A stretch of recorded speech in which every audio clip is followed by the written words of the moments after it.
Welcome back, toy fans. Scott ToyGuru Neitlich here. Still working on the volume level of my videos. I'm trying a new thing here where I'm going to raise the volume of me speaking and lower the volume of the introduction. So let me know if that helps. Okay, so today we are going to talk about scalping, toy scalping specifically, which is a touchy subject among toy collectors. Scalpers being those people that, go into toy stores and buy everything on the rack in one foul swoop and then go and sell it on eBay or in comic book stores or two comic book stores or et cetera, in order to make a profit. So Dan Delgado asked me to do a video like this and kind of go over the pros and cons of scalpers in the toy industry. So yeah, let's do it. So what is a scalper?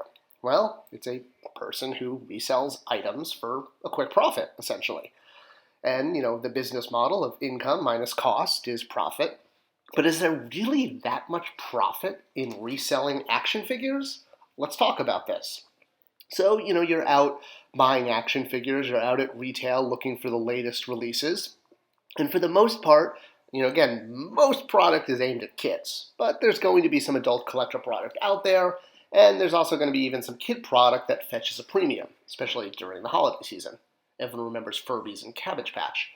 And of course, there's going to be some of those adult collector product that wind up having a very, very high profit margin versus, just making a couple bucks off a figure. Occasionally, you will find a figure like this carbonized Mandalorian that sells for, over $100 on the aftermarket and could have been purchased for $25. So, that's a pretty good profit margin, especially if, you had, say, like a whole case pack of these or 100 of them, etc.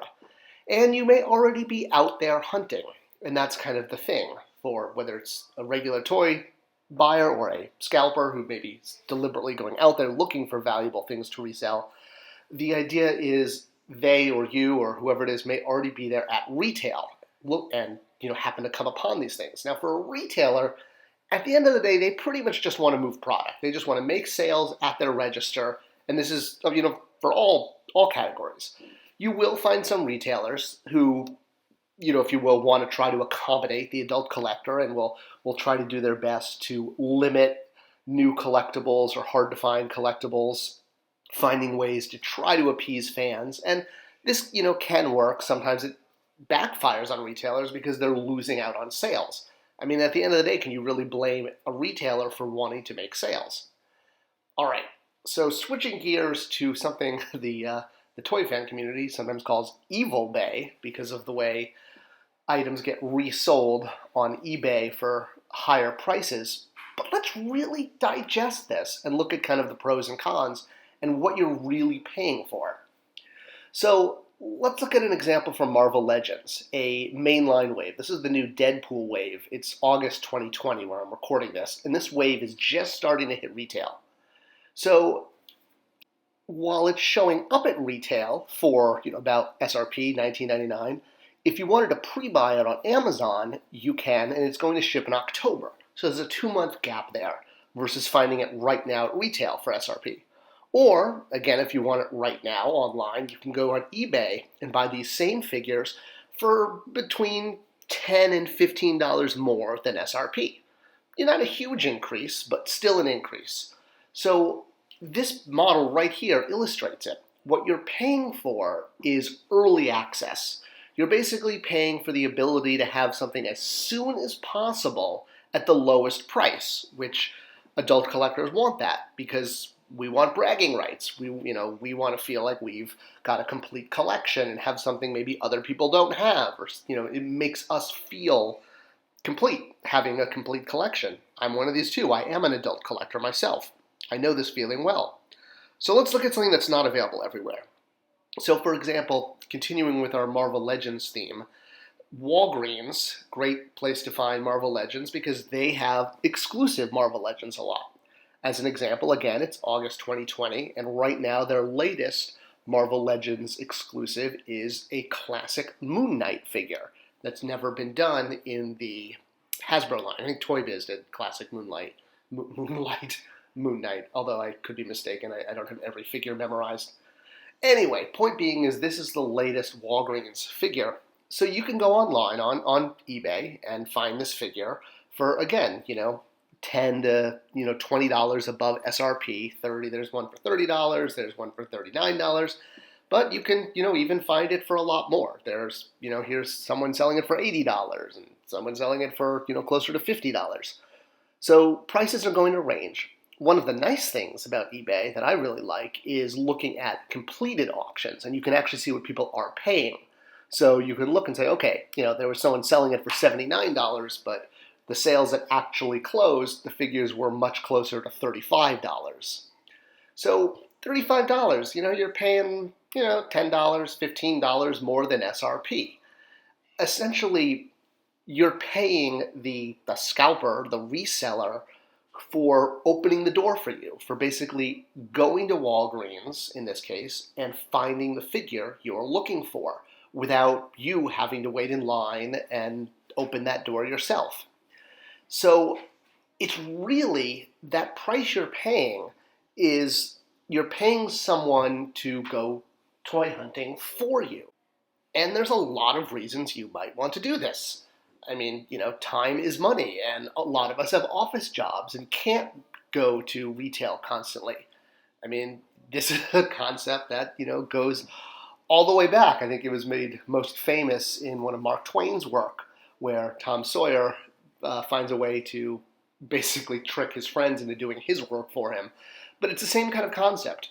You're basically, if you're buying something on eBay for $10, $15, $20 over SRP, what you're doing is you're exchanging that premium price you're paying for not having to go toy shopping and basically sit at home on your butt or be at work and earn money and be responsible and take care of your family or play video games all day. Whatever it is you do with your time, you're exchanging your time for that money, and you're basically paying someone to do your work for you, meaning go toy hunting for you. Of course, there's alternatives. There's lots of alternatives to going through. There's a lot of companies that sell toys online, and different ones have different advantages. Big Bad Toy Store has their pile of loot, where they will sit on your stuff until it's ready to ship. Entertainment Earth has their mint in package guarantee, where they will make sure you get something in perfect condition. And Amazon, as I said earlier, has your delayed factor. You can get the items for SRP, but you're probably going to have to wait 2 or 3 months after the initial market hit. And we all want a perfect world. I get it. We all want our figure the day it comes out, the earliest possible availability. If it's at Target and Walmart now, I want it right now for SRP. The idea that Amazon is going to have me wait a few weeks or months to get it, or, with Big Bad Toy Store, I got to wait for all my stuff to come in to combine shipping. There's money to be made out there, and what you're basically paying, quote-unquote, scalpers for is that ability to have it right now at the lowest possible price. So unless you're dealing with, bots waiting in line, buying things online, and that's a whole other type of scalping altogether. We're not going to get into that. It really comes down to patience and knowing that you have options like Amazon, where if you just wait 2 months, you can get everything at SRP versus buying it from eBay right now. You don't have to wait in line. You don't have to camp out in front of the store. You don't have to go Walgreens to Walgreens to Walgreens all week looking for that Moon Knight figure. You're essentially exchanging your money for their time, the scalper's time that it person can't be an it, is doing that work for you.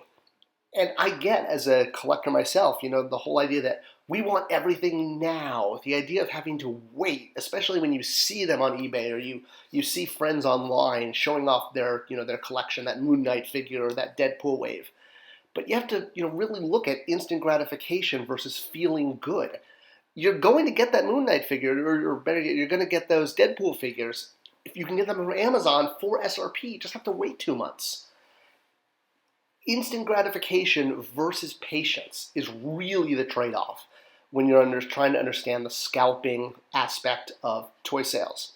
You can have Sunspot right now from that Deadpool series, and you can pay, $10 to $15 more, and you'll get that instant gratification. But you know what? in 2 months, you could get it for SRP if you just wait 2 months. And that's really what it's about. It's all about instant gratification versus feeling good. And instant gratification goes away.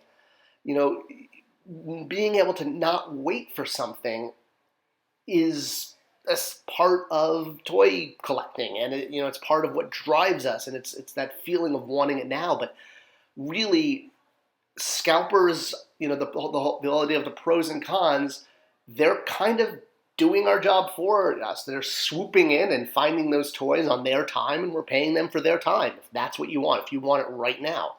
And that's the function they play, is they're the immediate gratification part of the toy collecting puzzle.